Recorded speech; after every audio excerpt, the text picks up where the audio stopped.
그 21절 이하에 보면 작별하여 이르되 만일 하나님의 뜻이면 너에게 돌아오리라 하고 배를 타고 에베소를 떠나 가이사랴에 상륙하여 올라가 교회의 안부를 물은 후에 안디옥으로 내려가서 얼마 있다가 떠나 갈라디아와 부르기아 땅을 차례로 다니며 모든 제자를 굳건하게 하니라, 이렇게 말씀합니다. 자, 여기서 이제 2차 선교 여행을 이제 마무리했죠.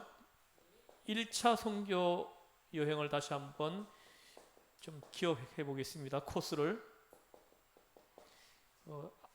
안디옥에서 출발해서 어디로 가죠? 그 구브로로 가죠. 구브로. 1차 선교여행 그 항구를 거쳐 가지고 어디야 그 항구를 거쳐서 구브로 섬으로 갑니다. 여기는 바나바의 고향입니다. 여기가 구브로로 가지고 구브로에 있는 살라미 그리고 바보 두 곳에서 선교를 하죠. 이 살라미는 바나바의 고향입니다. 바나바의 고향. 여기에서 이제 마가를 만나가지고 마가를 선교여행에 동행시키죠, 그죠? 1차 선교여행 때 있었던 일이에요. 하고 그리고 바보에서는 그 이제 뭐 총독, 그 구브로 섬의 그 총독인 서기오 바울 이 사람을 이제 그 복음을 전해서 예수의 제자로 삼죠. 근데 거기에서 이제 복음을 전하는데 자꾸 방해를 하는 사람, 박수 엘로마라는 사람, 뭐 장님이 되고 했던 그런 곳이죠.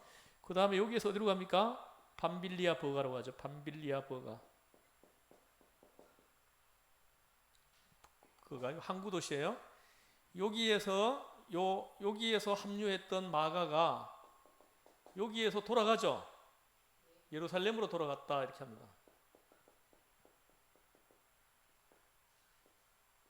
돌아감.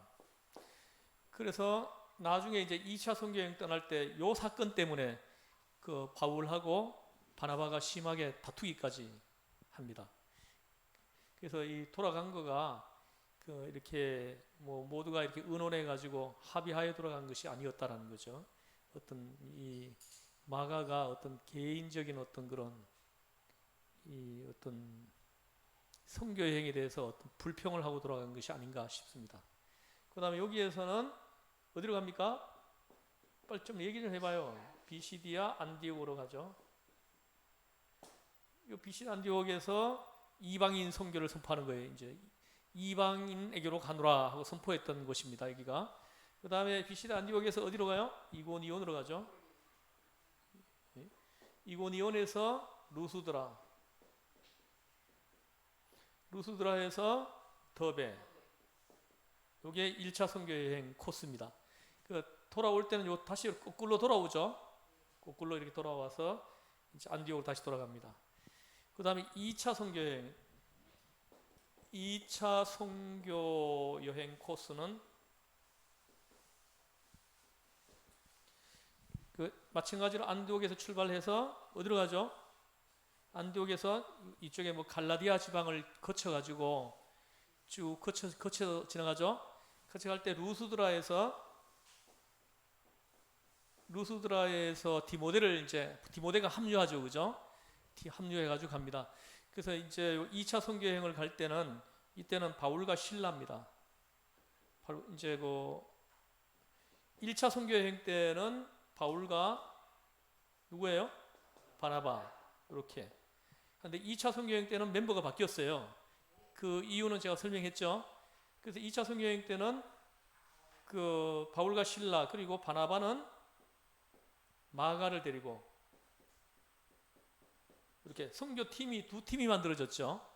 그래서 이제 이 바나바하고 마가는 구브로 이쪽 살라미로 다시 갔죠. 가고 바울과 실라는 갈라디아 지방, 뭐 더베, 루스드라, 이고니온 그리고 할렐루야. 야, 우리 집사님을 향한 나의 소원이 우리 집사님이 오후 성경 공부를 꾸준하게 하시는 거예요. 이 말씀을 자꾸 듣다가 보면은 그 하나님을 아는 지식이 생겨나는 거거든요. 호세아서 4장에 보면 어떻게 말씀하냐면은 이 지식이 이 백성이 망한다 하고 하시는 말씀이 뭐냐 하면은 이 호세아 4장에 호세아를 통해서 주시는 말씀 중에 이 백성이 망한다는 거예요. 망하는데 그 이유가 뭐냐? 망하는 이유가 뭐냐? 뭐죠? 혹시 기억하시는 분 있어요? 하나님을 아는 지식이 없어서 이 백성이 망한다. 이렇게 성경은 기록하고 있어요. 하나님을 아는 지식이 없어가지고 이 백성이 망한다. 굉장히 중요한 말씀입니다. 우리가 신앙생활을 할 때 우리의 신앙생활이 언제 망하느냐? 하나님을 아는 지식이 없을 때 망한다라는 거죠. 하나님을 아는 지식이 없으면은 자꾸 유혹을 받습니다. 분명하지 않거든요. 하나님을 아는 지식이 분명하면은 좌우로 치우치지 않고 유혹도 안 받고 유혹을 받지만은 흔들리지 않는다라는 거죠. 자, 이 루스드라 여기에서는 두 팀이 됐어요. 2차 선교행은 두 팀이 돼 가지고 이렇게 갔습니다. 그래서 요 안디옥에서 루스드라 이 바울 중심으로 지금 내가 얘기하는 거예요. 이 바나바는 구브로로 갔다라는 이야기만 있지 그 뒤 이야기는 없어요. 확인할 수가 없어요. 그래서 바울을 중심으로 사도행전이 기록됐다라는 걸 알 수 있는 거죠. 그래서 여기에서 안디옥에서 더베 루스드라를 거치고 그 다음에 이고니온, 그 다음에 이렇게 비시디아 안디옥 여기를 거쳐가지고 그 다음에 이제 드로아로 가죠. 드로아. 여기에서 이제 원래는 아시아로 가려고 그랬습니다. 아시아. 여기서 사도행전에서 말하는 아시아는 어디냐면은 터키입니다. 당시에 터키, 소아시아라고 합니다. 거기 7교회가 있었죠. 터키인데 글로 가려고 했는데 성령이 막았다. 이렇게 얘기를 합니다. 그래가지고 또 이렇게 비두니아로 가려고 그랬습니다. 비두니아라는 곳으로 가려고 했는데 예수의 영이 허락하지 않았다. 이렇게 말합니다. 그래서 그러면 어디로 가느냐? 이 선교지를 어디로 잡아가지고 가느냐 하고 기도하는 가운데 환상을 본 거예요. 환상 중에 마게도냐 사람이 나타나가지고 우리에게 와서 우리를 좀 도와달라. 이거죠. 복음을 전해달라 이거죠. 그래서 그 환상을 보고 하나님의 인도하심으로 확신하고는 마게도냐를 건너가죠. 그 마게도냐의 첫 성이 어디냐면은 빌립보입니다. 빌립보. 그래서 이 드로아에서 환상을 보고 와서 세운 교회가 빌립보 교회예요. 여기에 빌립보 교회의 초대 멤버가 누구죠? 초대 멤버가 빌립보 교회. 자색 옷감 장수 루디아죠, 그죠? 루디아. 그리고 간수, 옥사장이죠. 감옥의 간수입니다. 그 사람 가족들하고 루디아 가족들하고 이렇게 몇몇 가족이 빌립보 교회의 초대 멤버가 된 거예요. 그래 그들이 이제 빌립보 교회를 세웠죠. 그래서 이 빌립보 교회도 자색 옷감 장수 루디아의 집입니다. 루디아의 집에서 빌립보 교회가 시작된 거예요. 이 루디아는 재력이 있는 사람입니다. 재력이 아주 굉장히 많은 사람이에요.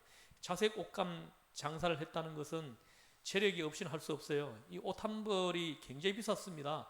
요즘으로 말하면 뭐 한 1,000만 원 정도가 백화점에서 막 가장 비싼 옷 있죠. 한 1,000만 원짜리 옷이 있더라고요. 나는 듣도 보도 못한 건데 1,000만 원짜리 옷이 있다고 그러더라고요.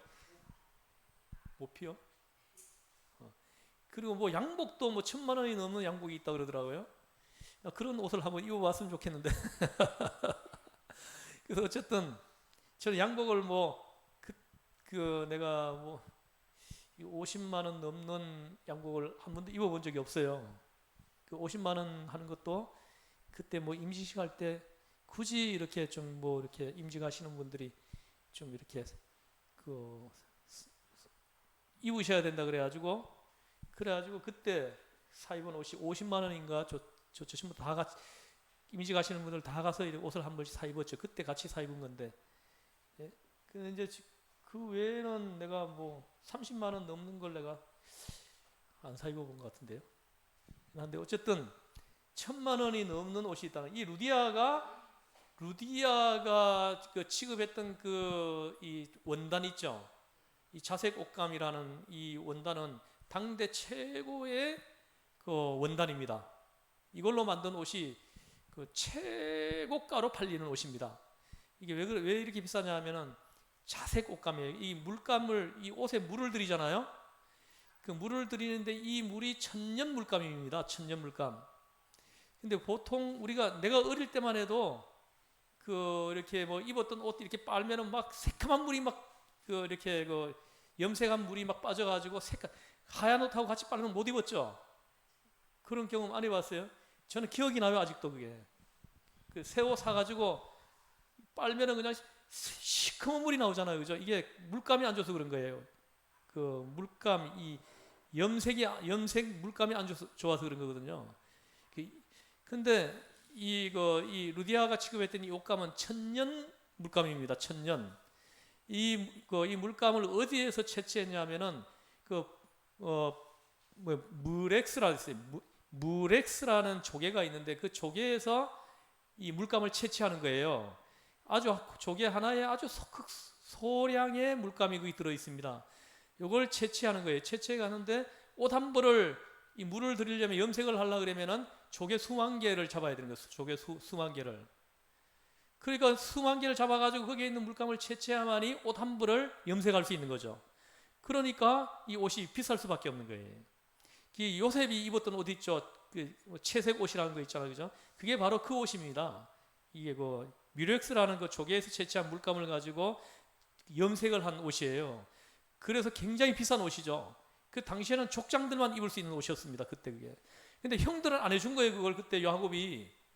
요셉만 그 옷을 입혀준 거예요. 그래서 형들이 뿔딱지가 난 거죠. 그래가지고 동생을 뭐 죽이려고 하다가 죽이면 뭐 하냐 그래 노예로 팔자 그래야 노예로 팔게 된 거예요. 그게 이 옷감과 관련이 있는 거예요. 결정적으로 그 옷 때문에 미움을 받게 되는 거죠.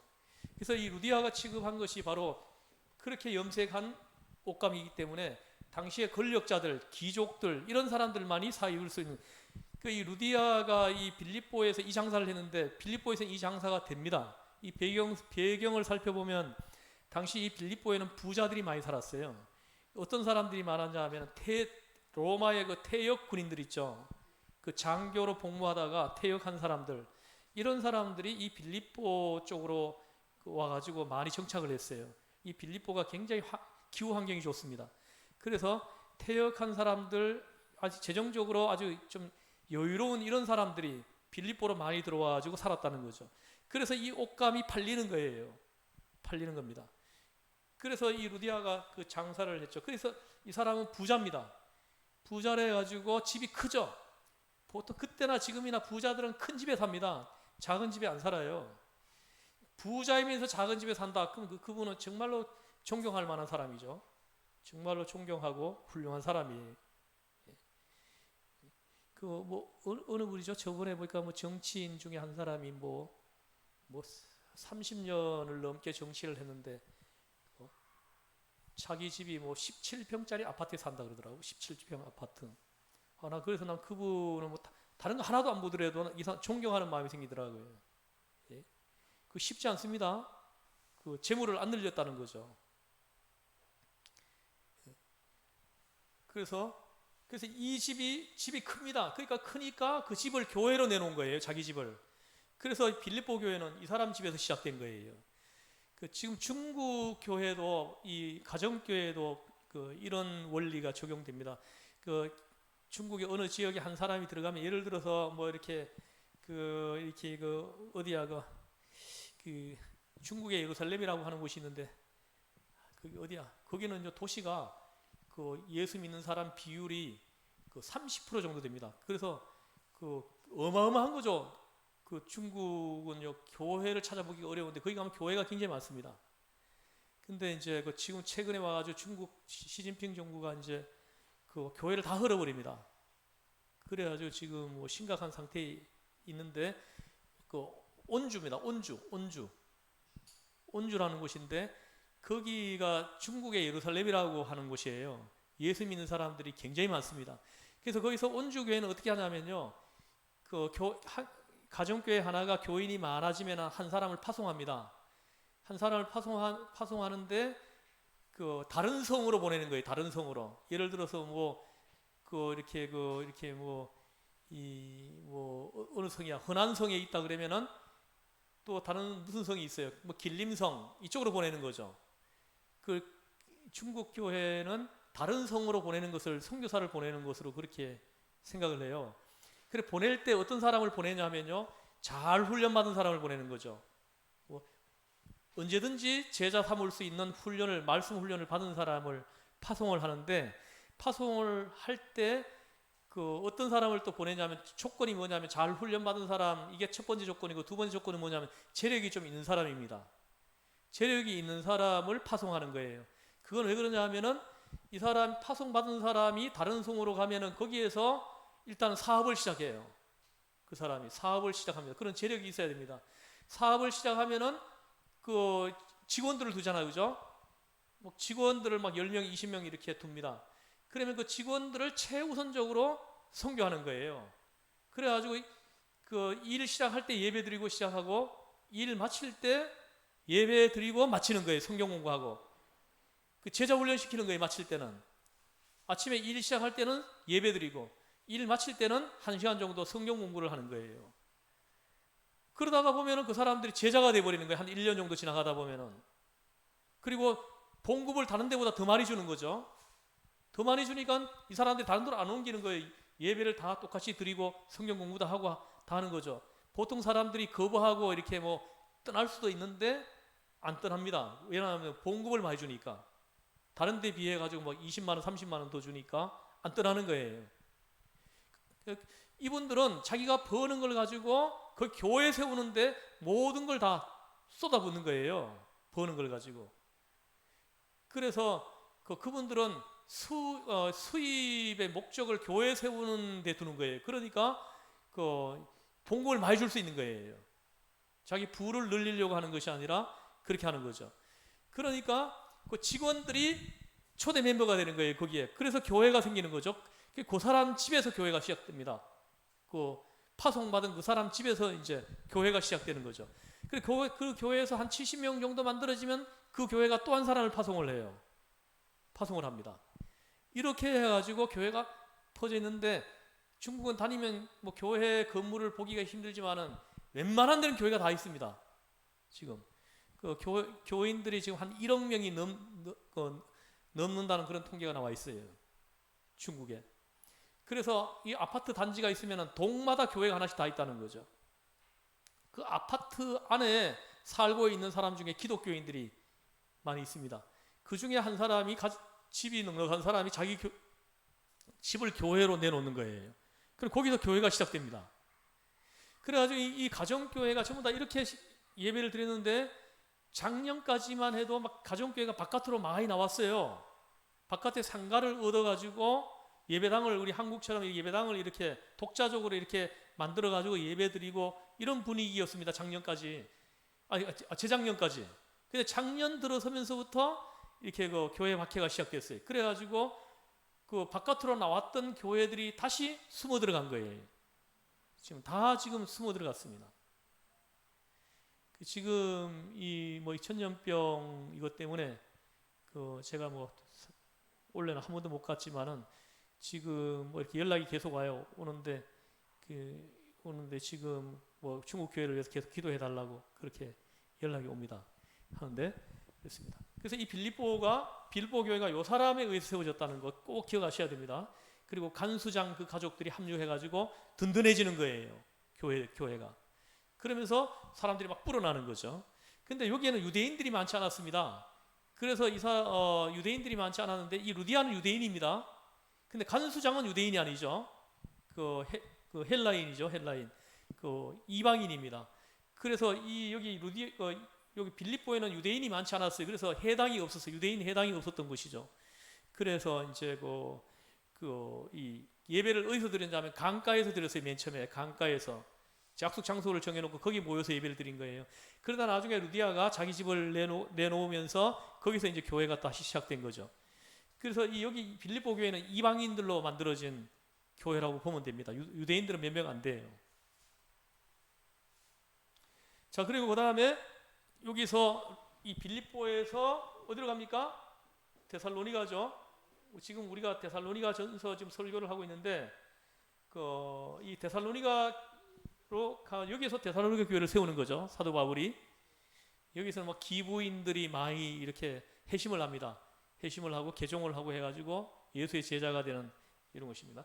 그 다음에 이 데살로니가에서 어디로 갑니까? 베레아로 가죠. 근데 이 데살로니가에서는 얼마나 머물렀어요? 3주밖에 안 머물렀어요. 그 유대인들이 막 집요하게 박해를 했거든요. 막 이렇게 막 돌을 던지고 해가지고 쫓겨났어요. 그래서 3주 짧은 시간 동안에 세워진 교회입니다. 그래서 사도 바울이 늘 걱정했어요. 이 데살로니가 교회를. 근데도 하나님의 성령이 역사하셔가지고 의외로 신앙생활을 잘하고 있다는 소식을 들었어요. 근데 여러 가지 신학적으로 몇 가지 문제점이 발견되는 거예요. 그 문제점을 바로 잡아주기 위해서 기록한 책이 뭐냐면 데살로니가 전서 후서인 거예요. 예수님의 재림, 뭐 죽은 자의 부활, 휴거, 뭐 이런 부분들이 그 신학적으로 이렇게 좀 아직까지 잘 정립이 안 돼 있었어요. 그래서 문제가 많이 생긴 거예요. 막 이렇게 예수님 재림에 오는데 우리가 일할 필요가 있느냐?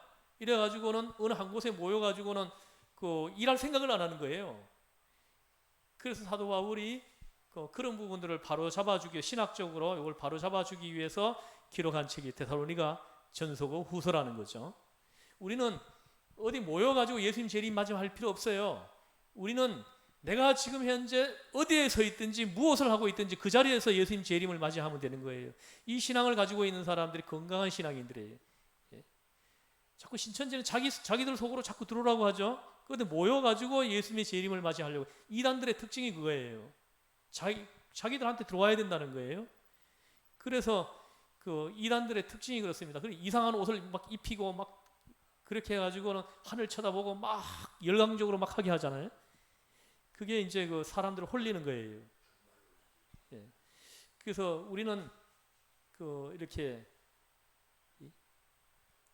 평상시에 우리는 이제 올바른 신앙을 가지고 신앙생활을 하는 거죠. 그 생활 속에서 예수의 제자임을 증명하는 거죠. 빛과 소금의 역할을 하는 거죠. 그리고 우리가 어디에 있든지 우리가 예수님을 구주로 바르게 신앙 고백을 한 사람이라면은 어디에 있든지 불안해할 필요 없어요. 예수님이 재림에 오시면 그 자리에서 부름 받아가지고 가는 거죠. 할렐루야. 그러니까 우리는 걱정할 필요가 없습니다. 어디에 있든지. 우리가 잠잘 때 오실 수도 있습니다. 그러면 잠자는 상태로 할렐루야. 너무 좋을 것 같아. 나는 우리 부부가 이렇게 잠을 자고 있는데 예수님이 재림에 오신다면 어떻게 될까? 언젠가 한번 고민해 본 적이 있어요. 근데 나는 내 자신을 이렇게 자세히 살펴보니까 내가 이거 마지막에 예수님이 재림에 오실 때 내가 휴거 받지 못하는 상황이 벌어지면 어떡하나 이런. 근데 우리 집사람만 싹 데려 올라가고 나는 남겨놓으면 어떡하나. 아니 이게 고민이 한번 된 적이 있더라고요. 그러면서 정신이 바짝 차려지더라고. 내가 나는 우리 집사람보다는 더 빨리 내가 데려 올라가더라. 내가 먼저 가고 우리 집사람이 내 뒤에 이렇게 따라 올라오더라. 이렇게 해야 되겠다. 이런 생각도 해본 적이 있어요. 정말 실제로 그런 일이 일어날 거예요. 두 사람이 자고 있는데 한 사람은 데려감을 당하고 한 사람은 남아있게 된다 그랬어요. 두 여인이 맷돌을 갈고 있다가 한 사람은 데려감을 당하고 한 사람은 남아있게 될 거라 그랬어요. 두 사람이 밭을 갈고 있다가 한 사람은 데려감을 당하고 한 사람은 밭을 갈고 그 자리에 밭을 갈고 있게 될 거라는 거예요. 실제로 이런 일이 일어날 거라는 거죠. 예수님이 재림에 오실 때. 살아있는 사람 중에 구원받은 사람들은 그냥 있는 자리에서 휴거된다는 거죠. 엄청난 일이 일어나는 거죠. 그때 아마 남아있는 사람들한테는 이거 황당한 일이 되겠죠. 어느 날 갑자기 막 사람들이 다 없어지는 거죠. 없어지는 거예요. 그래서 아마 그 지상에 남아있는 사람들은 난리가 날 거예요. 아마 이렇게 모든 신문, 방송들이 이것 때문에 그냥 난리 나겠죠. 그죠? 막 또 유명한 신학자 불러가지고 인터뷰하고 이렇게 되겠죠. 그 사람은 불행한 사람이죠. 신학자가 남아있으면. 남아있는 사람들은 전부 다 불행한 사람들이에요. 이 계시록 12장에서 14장까지는 남아있는 사람들에게 일어날 일을 기록하고 있는 거예요. 그리고 요 사람들 중에서도 구원받은 사람들이 나옵니다. 요 사람들이 예수 믿음을 그때서야 회개하고 예수 믿음 꼭 붙은 사람들 있죠. 꼭 붙은 사람들 중에서 간신히 구원받게 될 사람들이 여기 남아있는 사람들 중에서도 있게 될 거라고 성경은 기록을 해놨어요. 그게 계시록 15장에 보면 유리바다 건너편에 안전한 곳에 이렇게 이 사람들을 옮겨놓고는 7 대접 재앙을 들어붙는 거예요. 예? 굉장히 무서운 일이 일어날 거예요. 이민강 집사님은 예수님이 재림에 오실 때 딱 휴거 되기를 축복합니다. 남아있게 됐다가 나중에 간신히 구원받는 근데 내가 볼 땐 집사님은 여기에 끼어 있으면 간신히도 못 받아요. 여기 1차로 바로 올라가야 돼. 여기 남아있는 사람들은요 엄청난 고생을 합니다. 예. 먼저 가야 됩니다. 그래서 여기 남아있게 된 사람들한테는 어마어마한 박해가 가해진다고 성경은 기록하고 있어요. 거기에서 배교 안 하고 끝까지 예수 믿음 붙드는 사람들은 쉽지 않다는 거죠. 극소수가 다시 이제 그때서야 회개하고는 예수 믿음 붙드는 사람들이 좀 있게 되는데 그 수가 많지 않다라는 거죠. 대개가 다 배교한다는 거예요.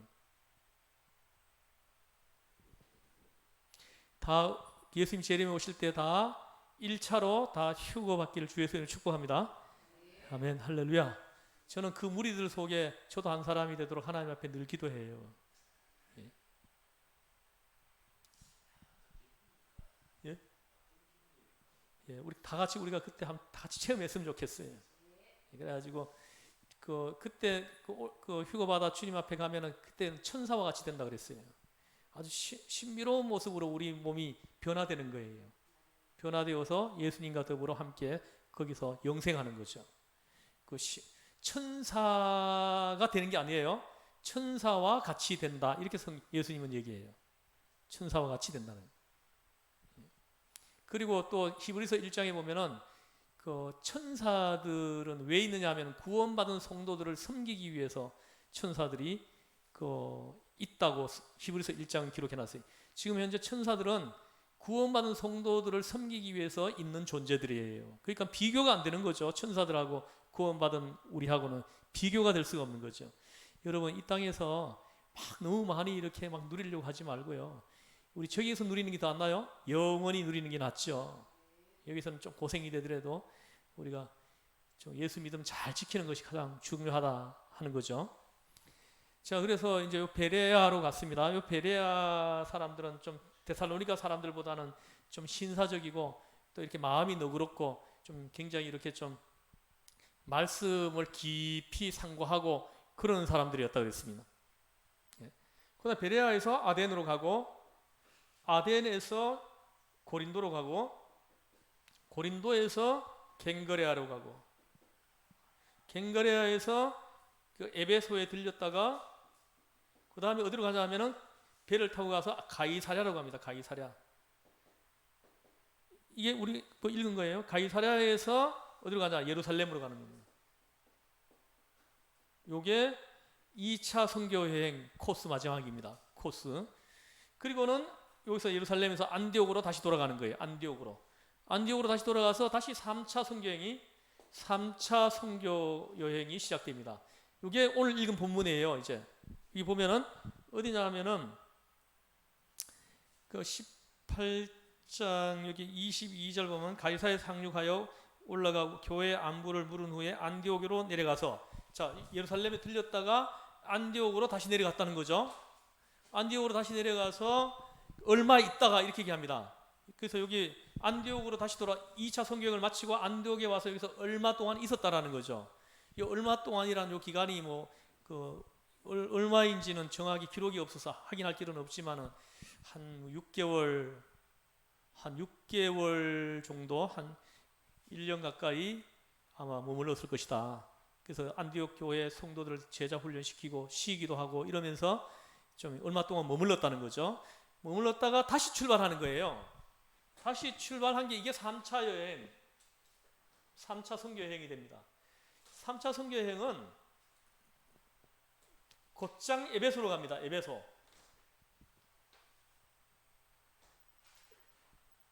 아까 보십시오. 여기 그 2차 선교여행에서 에베소를 들렸다 갔죠. 근데 여기에서 사도 바울이 좀 한동안 성경을 가르쳤습니다. 그 일주 정도 가르쳤는데 거기 사람들이 막 붙들었어요. 바울을 가지 말라고. 가지 말고 여기서 좀 계속 있으면서 우리 성경을 좀 가르쳐 달라 이렇게 부탁을 합니다. 근데 사도 바울은 그들의 그 요청을 거절하는 것보다도 뒤로 이제 딜레이 시키는, 연기시키는 거죠. 내가 다음에 오겠다 해놓고는 떠난 거예요. 떠나가지고 예루살렘으로 간 거죠.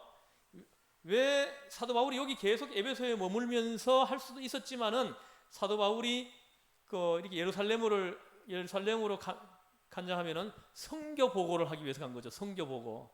2차 여행을 했죠, 그죠? 2차 선교 여행을 하고 난 뒤에 그 2차 선교 여행 중에 있었던 것을 그 본부 교회죠. 예루살렘 교회는 본부 교회예요. 예루살렘 교회로 가지고 예수님의 제자들, 사도들이죠. 사도들 앞에서 이렇게 선교 보고를 한 거죠. 성령께서 어떻게 역사하셨는지, 교회가 세워질 때 어떤 역사가 있었는지, 빌립보 교회가 어떻게 세워졌는지, 데살로니가 교회가 어떻게 세워졌는지, 고린도 교회가 어떻게 세워졌는지, 그동안에 어떤 일이 있었는지, 이런 것들을 하나하나 다 보고하는 거죠. 그래서 이 사도 바울은 이렇게 협력해서 사역할 줄 아는 아주 귀한 사람이었습니다. 뭐 예루살렘 교회하고 분리했을 수도 있지만은 분리하지 않았다는 거죠. 교회는 하나임을 같이 인식하고 같이 협력해서 이 교회를 세워나가고 복음을 전했다라는 거죠. 예. 교회는 하나입니다. 다 예수님을 구주로 고백한 사람들이 모여 있는 곳이에요. 그러니까는 다 교회는 하나인 거예요. 근데 오늘날 보면 교회가 하나이다 하는 이거에 대해서 의심이 자꾸 생기게 하는 거죠. 의심이 생기는 거예요. 교회가 하나일까? 그 사도 바울은요, 예를 들어서 안디옥 교회에서 빌립보 교회를 갔는데 빌립보 교회가 사도 바울에게 선교비를 보내주는 거예요. 그리고 로마 교회에도 사도 바울이 얘기를 해요. 내가 너희들한테 들릴 텐데 그때 너희들이 나를 서반하러 너희들이 나를 파송해 주길 바란다. 이렇게 얘기를 하는 장면이 나옵니다. 그 로마서 15장에 보면 나와요. 이건 하나의 교회일 때만이 가능한 거예요. 각각의 교회라 그러면 이렇게 할 수가 없습니다. 로마 교회는 사도 바울이 또 세운 교회도 아니에요. 아닌데 그 교회에 나를 스바나로, 스페인입니다. 스바나는 스페인으로 내가 선교 여행을 가려고 하는데 너희들이 나를 파송해 주기를 바란다는 거죠. 이거 뭐냐면 선교비를 너희가 감당해 주길 바란다. 이렇게 얘기하는 거죠. 내가 이걸 중국 교회에 가지고 이걸 한번 얘기를 했어요. 제가 이렇게 아프리카나 뭐 중동이나 선교사로 간다 그러면 중국 교회가 나를 파송해 줄 수 있습니까? 하고 내가 물어봤어요. 물어봤더니 예 하더라고. 그래가지고 너무 놀래가지고 정말입니까? 그러니까 정말이라고 하면서 막 그래서 이 중국 교회가 그런 부분들이 참 기이해요. 교회는 하나이다 이런 인식이 지금도 있는 거예요.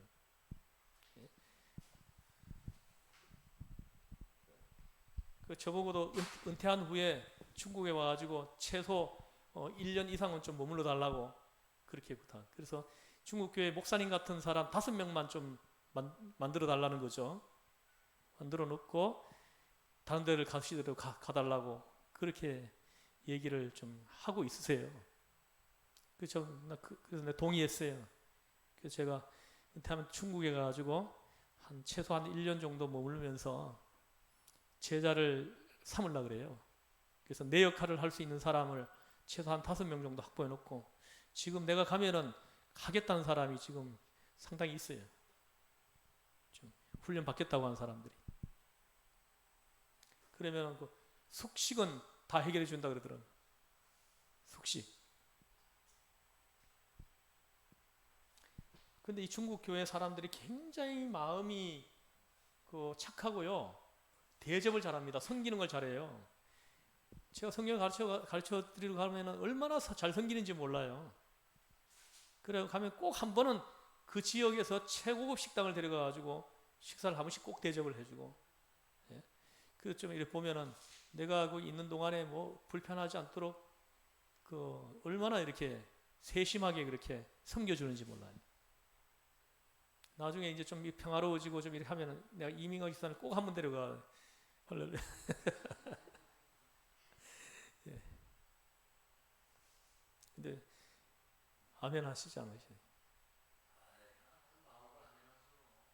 마음으로 아멘. 할렐루야. 우리 나중에 우리 선교하면서 노년을 보내죠. 같이. 예. 자, 그래서 이게 2차 선교 여행이 이렇게 끝나고, 그리고 여기 보면은 그 23절에 보면은 얼마 있다가 떠나 갈라디아와 부르기아 땅을 차례로 다니며 모든 죄를 굳건하게 하니라. 이게 3차 선교 여행을 떠난 거예요. 3차 선교 여행을 떠났는데 갈라디아 지방이 어디냐면 그 아까 얘기했죠. 더베나 뭐 루스드라나 이고니온, 비시디아 안디옥 요쪽 지역을 갈라디아, 예를 든다 그러면은 뭐 그 경기도, 이 갈라디아는 경기도라고 할 수 있어요. 행정적으로 경기도. 그리고 루스드라 뭐 비시디아 안디옥 이런 것들은 경기도 시흥시 뭐 이렇게 할 수가 있죠. 시흥시, 뭐 안산시, 뭐 또 안양시, 그 전부 부근에 다 있는 도시들이에요. 그래서 갈라디아도, 루스드라 시 이렇게 할 수가 있죠. 그리고 거기에 갈라디아 교회 하면은 그쪽에 있는 교회들을 다 통틀어서 얘기하는 거죠. 그렇게 하는 거예요. 그리고 여기를 다시 지나가면서 다시 그들을 좀 이렇게 굳건하게 했다는 거죠. 다시 그 신앙을 다시 한번 굳건하게 해놓고 어디로 갔냐? 에베소로 갔다는 거죠. 에베소. 요 에베소, 이게 3차 성경입니다. 이 에베소에 가서 여기서 3년을 머뭅니다. 사도 바울이 선교 여행 중에 가장 오랫동안 머물렀던 곳이에요. 여기서 엄청난 일이 많이 일어납니다. 에베소에서. 그래서 에베소 교회가 세워지는 거예요. 그리고 이 3차 선교 여행을 하고 예루살렘으로 갔다가 체포되는 거예요. 체포돼 가지고 그 길로 한 2년 넘게 약 3년 가까이 감옥에 갇혀 있습니다. 그러고 난 다음에 나중에 제수의 몸으로 로마로 가게 되는 거예요. 이게 이제 뒤에 이제 계속 다루어지는 부분인데, 요 에베소에 있었던 이야기는 다음 주에 제가 자세하게 좀 설명을 하겠습니다. 자, 오늘 내가 그 1차, 2차 선교 여행지 코스 다시 한번 딱 짚어드렸어요. 그 다음 주에는 3차 선교 여행에 대해서 자세히 설명할 텐데, 그때 우리가 좀 도전을 받고 그리고 큰 은혜 받고 하나님의 성령이 충만한 그런 시간 되기를 바랍니다. 기도하시겠습니다. 하나님 아버지, 사도 바울의 선교지를 따라가면서 우리가 은혜를 받고 있습니다. 하나님, 사도 바울은 하나님께서 사도 바울을 택정하신 그 이유와 목적을 정확하게 파악하여 알고 있었습니다. 그래서 사도 바울이 나를 향하신 하나님의 그 목적하심을 이루어드리기 위해서 사도 바울은 모든 걸 다 쏟아붓는 것을 우리는 말씀을 통해서 확인합니다. 하나님, 이 은혜를 우리에게 베풀어 주셔서 하나님께서 오늘 우리에게 향하신 하나님의 그 놀라우신 뜻, 그 소원이 무엇인지를 우리가 파악해서 우리가 남아있는 생애에 그 하나님의 소원을 이루어드리는 시간으로 우리의 남은 시간을 다 채울 수 있도록 하나님 축복하여 주시옵소서. 하나님께서 우리를 향한 그 소원, 그 뜻을 파악해서 그 뜻을 이루어가는 일을 기뻐하고 그 일을 해나갈 때 하나님 우리와 동행해 주시고 함께 해 주셔서 은혜 베푸시고 필요한 모든 것을 채우시기를 원합니다. 오늘 또 일주일 동안 흩어져 있을 텐데 어디에 있든지 하나님 성령 충만하게 하시고 나를 향하신 하나님의 뜻을 생활 속에서 이루어드리는 축복의 시간들이 되게 하여 주시옵소서. 우리를 죄에서 구원하신 예수님의 이름으로 기도드리옵나이다. 아멘.